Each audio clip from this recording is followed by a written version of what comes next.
Ici, voici 20 ans, il n'y avait rien. Aujourd'hui, c'est un rêve pour des millions de Chinois. Bienvenue à Sanya, dans l'île tropicale de Hainan, tout au sud de la Chine. Climat délicieux, plages idylliques, loisirs organisés, la nouvelle classe moyenne n'hésite plus à casser sa tirelire pour venir passer quelques jours à la mer. Nous, on a payé 500 € pour venir, mais nous n'avons pas hésité parce que c'est très réputé ici. Et nous avons bien envie de le faire.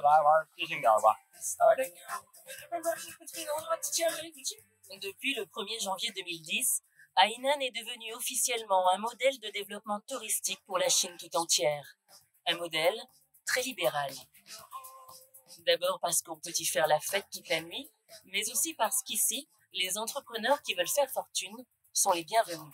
Hainan, autrefois provincial et endormi, brasse désormais des milliards, déversés par des millions de touristes en goguette. De quoi attiser les appétits de tous les promoteurs immobiliers du sud de la Chine.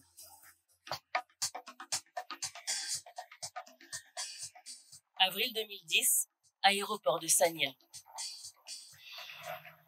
Dans ce minibus, il n'y a que des milliardaires. Toutes les grosses fortunes du sud de la Chine sont là pour un petit week-end sympathique organisé par cet homme, Wang Dafu.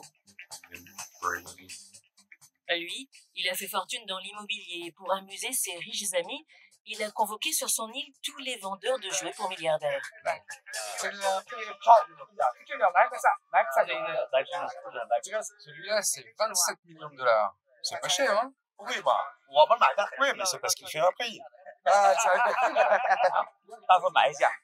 Et monsieur Wang, vous allez en acheter un? Je suis en train de réfléchir, je n'ai pas encore décidé. Il fait près de 40 degrés sur le tarmac, mais ces messieurs n'ont pas le temps de traîner. Ce sont tous de redoutables hommes d'affaires. Ils n'achèteront que si cela peut être utile à leur société, et donc à leur fortune. Il n'empêche, les plus gros industriels de l'aéronautique sont venus à Hainan, y compris Airbus, avec des A320.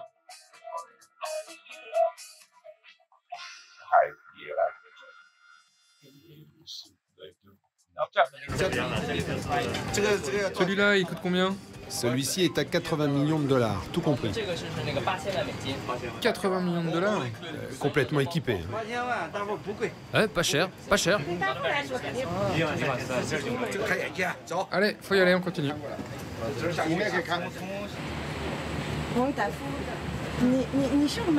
Ça vous tente? C'est pas un peu trop grand? Je te dirai plus tard. Bon, j'espère que vous reviendrez pour qu'on discute. Ok, c'est trop rapide. Bon, je vais essayer. Demain. Si ses affaires lui en laissent le temps. Ses affaires, ce sont les immeubles de luxe qui poussent comme des champignons sur son île. Ou des hôtels 5 étoiles, comme celui-ci. Il est complet en permanence. Dans le hall, Wang Dafu expose ses projets immobiliers. On ne sait jamais, parmi ses clients plutôt aisés, il y a peut-être des investisseurs.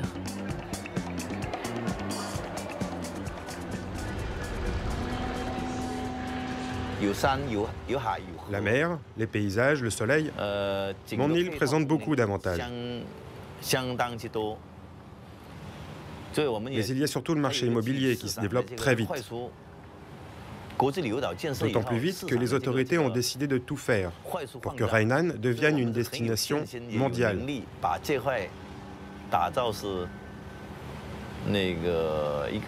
Alors j'ai confiance.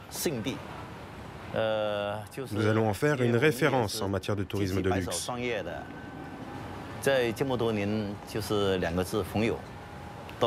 Si j'ai réussi dans ce business, ça tient à mon caractère d'abord.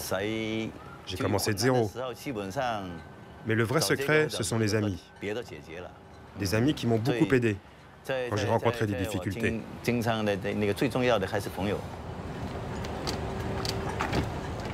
Indispensable relation qu'il faut donc soigner. En vérifiant par exemple que tout se passe bien à la marina, où d'autres vendeurs de beaux jouets pour riches se sont empressés d'accourir.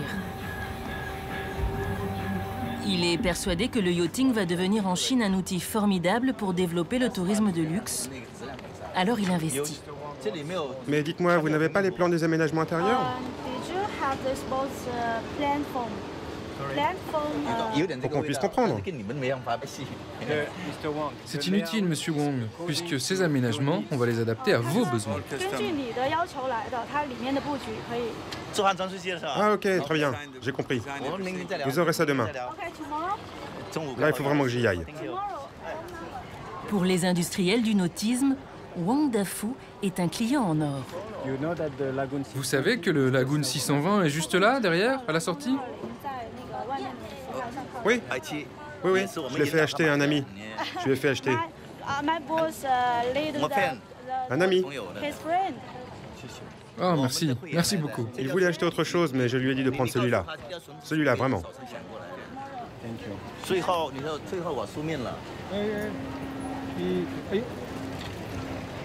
Wang Dafu est un modèle de réussite qui fait rêver tous les Chinois. Il a fait fortune en moins de 10 ans. Sa société, Hongzhou, a construit tous ces immeubles du front de mer. Ils ont tous été vendus avant même d'avoir été achevés. Monsieur Wang se trompe rarement et il a désormais les moyens de ses ambitions. Celui-ci de bateau, il est à vous? Oui, et on en a déjà une vingtaine comme celui-ci. Mais il nous en faut d'autres.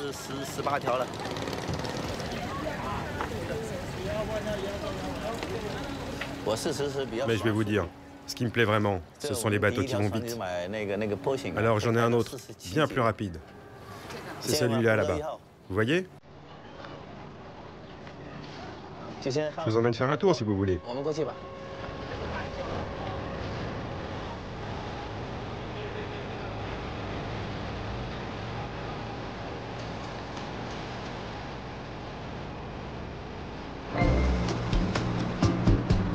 À bord de ce joujou à 3 millions d'euros, le jeune entrepreneur peut mêler relations publiques et détente personnelle.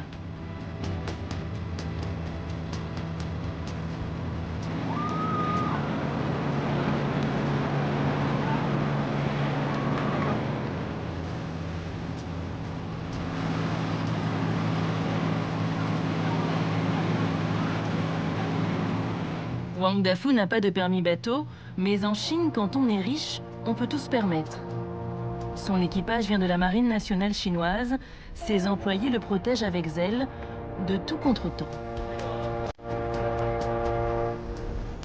Alors, il peut passer quelques heures tranquilles avec des amis autour de sa maison flottante, à quelques encablures de son royaume immobilier.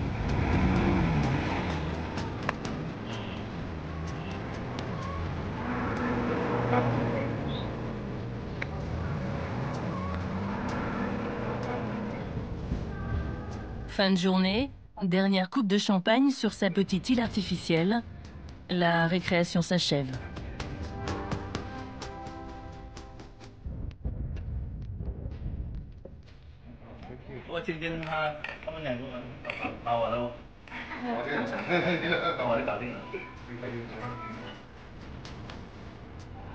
Retour au port de Sanya, retour aux affaires.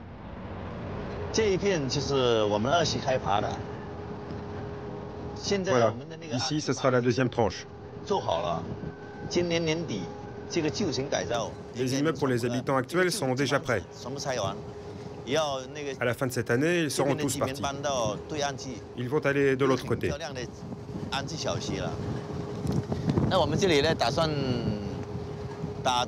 Et ici, on va faire un hôtel de 1000 chambres, avec un centre commercial dédié aux marques de luxe. Ça sera vraiment, vous verrez, de très haut niveau.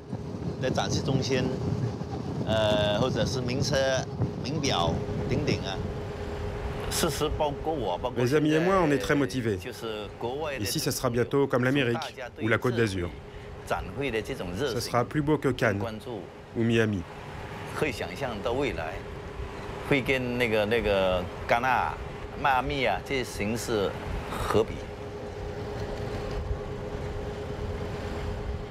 Mais le tourisme de masse, ça n'est pas l'objectif de Wang Dafu. Lui, il vise le haut de gamme. Tu veux bien t'occuper de mon cigare, s'il te plaît? Et il n'a pas fait un mauvais calcul. Son yacht club, avec un droit d'anneau à 82 000 € par an, est en train de faire le plein. Dans les grands bureaux de sa marina, il est tout à fait confiant. Moi, je suis parti de zéro. Quand j'étais petit et qu'on me donnait une cuisse de poulet, je la grignotais petit à petit, pendant une semaine, tellement c'était extraordinaire.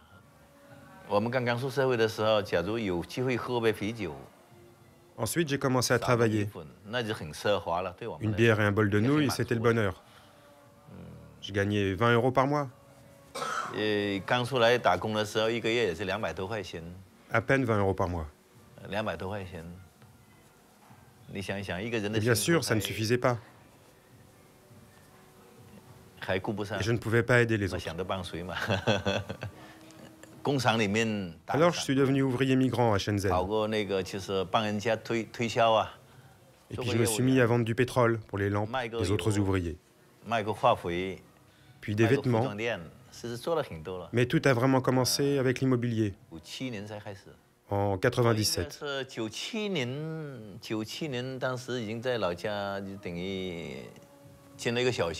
Maintenant, j'ai pu faire construire une école dans mon village. Et les 100 personnes qui m'avaient suivi au début à Shenzhen, eh bien, elles travaillent toujours avec moi. Et leurs enfants aussi maintenant. Je les ai sortis de la misère et de leur campagne.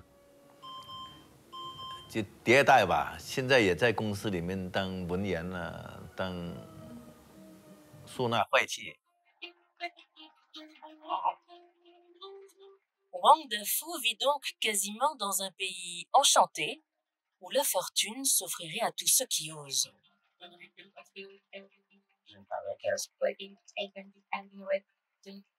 Seulement à Sanya, comme partout en Chine, deux mondes se font face et ils ne sont pas d'accord.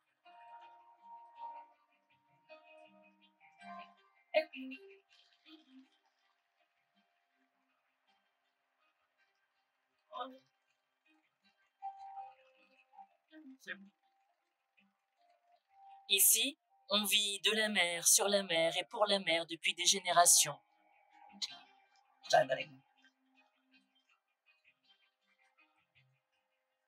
Au fil du temps, des milliers de vies minuscules se sont agglutinées autour de l'eau, au service des grands bateaux nomades venus du nord, pêcher autour de Hainan.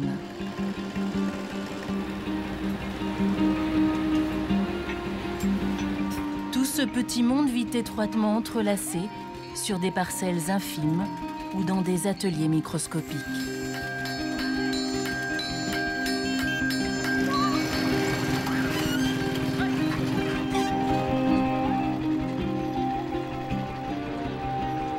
Le chantier naval de la famille Zhong doit mesurer 200 mètres carrés, cale comprise. C'est énorme par rapport à l'épicerie des Chang, leurs voisins depuis 12 ans. Eux, ils disposent de 6 mètres carrés de boutique et d'une chambre de 4 mètres carrés pour 3. Voilà tout. Ici, tout le monde le sait, Wang Dafu et sa société Hongzhou vont bientôt les avaler pour bâtir une nouvelle marina, la 3e. À Hainan, comme dans toute la Chine, l'immobilier flambe et la spéculation va bon train. Le gouvernement a vendu ces terres à la société Hongzhou. Personne n'a été prévenu. Et maintenant, ils nous disent qu'il faut partir ici ou là-bas. Mais nous, on n'est pas d'accord. Ils vont venir casser les maisons un jour, c'est sûr. Et nous, on n'aura qu'à se taire. S'ils démolissent ici, il n'y aura plus de travail. Alors qu'aujourd'hui, on arrive tous à se débrouiller. C'est devenu fou, les prix. Il paraît que ça va jusqu'à 1 000 € le mètre carré pour habiter quelque part. Et on ne nous propose pas ces sommes-là pour qu'on s'en aille. Alors comment vous voulez qu'on fasse pour habiter ailleurs? Il va bien falloir trouver des solutions. Ils peuvent pas nous traiter comme ça, quand même. De toute façon, ici, personne n'est d'accord.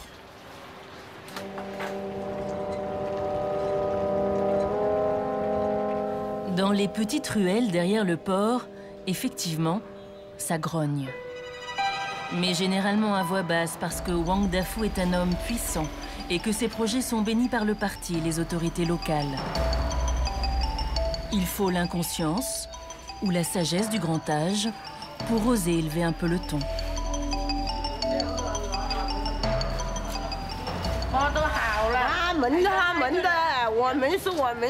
Ici, c'est chez nous. Là-bas, très bien, c'est à eux. Ils font ce qu'ils veulent. Mais ici, c'est à nous. C'est pas chez eux. Ici, c'est chez nous. Hé, tais-toi, tu vas avoir des ennuis. Nous, on habite ici depuis des générations. On a toujours habité ici. Ouais, ici, c'est la maison de mes ancêtres. Je partirai pas. Et en plus, j'ai du mal à marcher. C'est peut-être pourri ici, mais c'est chez moi. Je bougerai pas. Nous, on est trop pauvres. On ne peut pas aller ailleurs. Petit mensonge. La mairie a certes vendu les terrains à Wang Dafu, mais celui-ci, en contrepartie, a dû construire des immeubles pour reloger les habitants expulsés. Et la mairie les propose en location à des prix très modérés, ce que personne ne dit. Bienvenue en Chine où tout le monde ment un peu, beaucoup ou passionnément quand il est question d'argent. La spéculation fait saliver, même les plus humbles. Ils nous proposent parfois 500 ou 600 € d'indemnisation au mètre carré. Ils se fichent de nous. Les immeubles qu'ils vont construire, ils vont les revendre 10 000 € du mètre carré. Un gouffre, c'est comme entre la terre et le ciel. Et ils voudraient qu'on déménage sans rien dire.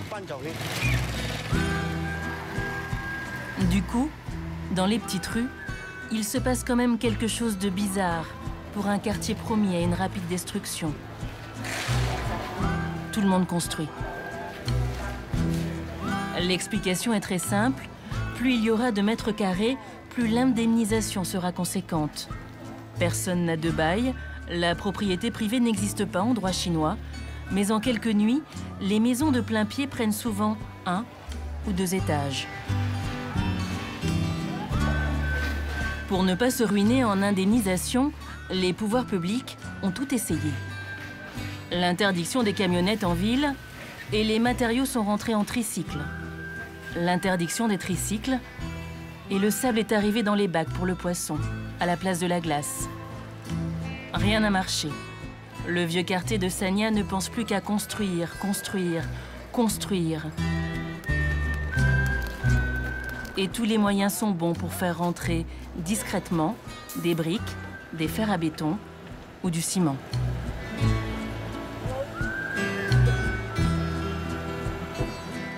Sur son chantier, la famille Zhong jure n'avoir jamais rien vu passer. Mais l'épicier, lui, a plutôt tendance à rigoler.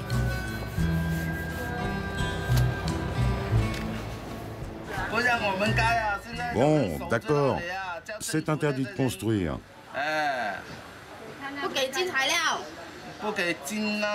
Ils ont mis des gardiens. Ils laissent pas entrer les matériaux de construction. Ils nous interdisent tout. Mais tout le monde le fait, clandestinement, plus ou moins. Il y a bien des gardes jour et nuit, mais je sais pas, il suffit de se planquer un peu, ou bien de payer les gardiens. C'est pas bien compliqué. Et ça rentre toujours.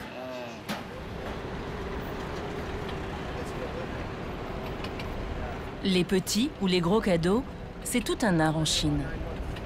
Wang Dafu en use en permanence pour tisser son réseau. Ce printemps, pour promouvoir son île auprès des milliardaires chinois, il n'a pas lésiné. Sur les festivités, les billets d'avion ou la mise à disposition de suites de grand luxe. À Hainan Rendez-vous, son salon pour très grande fortune a donc fait le plein. 2 jours de détente entre gens du même monde dans la délicieuse moiteur d'une soirée de printemps. L'occasion aussi de faire quelques emplettes, sans perdre son temps dans les boutiques, puisque les représentants du luxe mondial n'ont pas voulu rater une si belle occasion de rencontrer leur clientèle.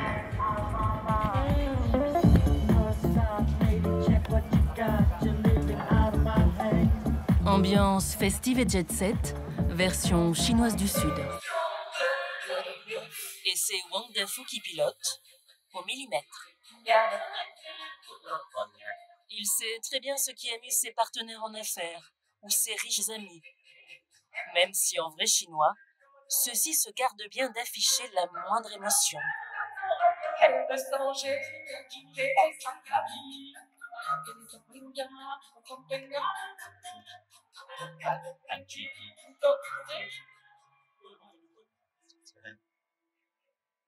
Wang Dafu n'a pas d'état d'âme, il est plutôt très fier. Il s'enrichit, certes, mais il est aussi en train de vraiment transformer son île. À toute allure.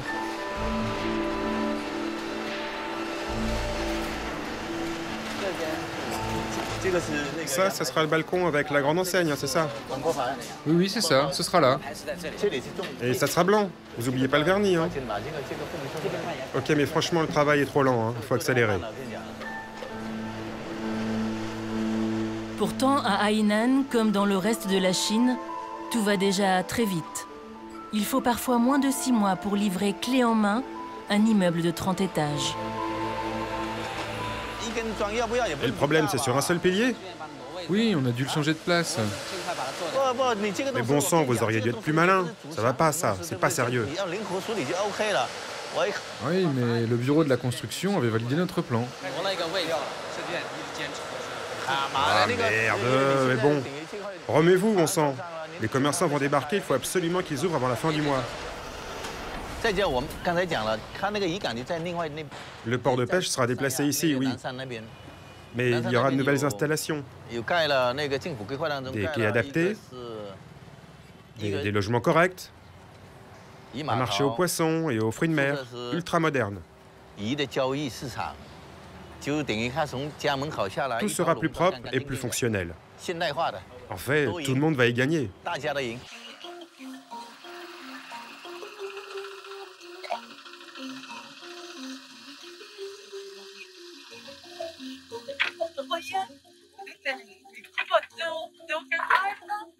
Coincés entre les riverains en voie d'expulsion et les féroces appétits immobiliers de Wang Dafu, les pêcheurs comptent les points. Eux, on ne leur demandera jamais leur avis, mais ils ne se plaignent pas. Le tourisme fait flamber les prix, celui du poisson aussi.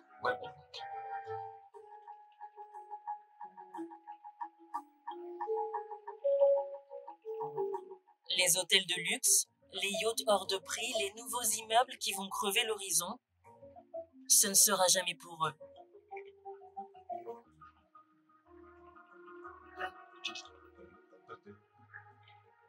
Mais il leur restera toujours la mer, à moins que les promoteurs chinois ne décident de la remblayer elle aussi.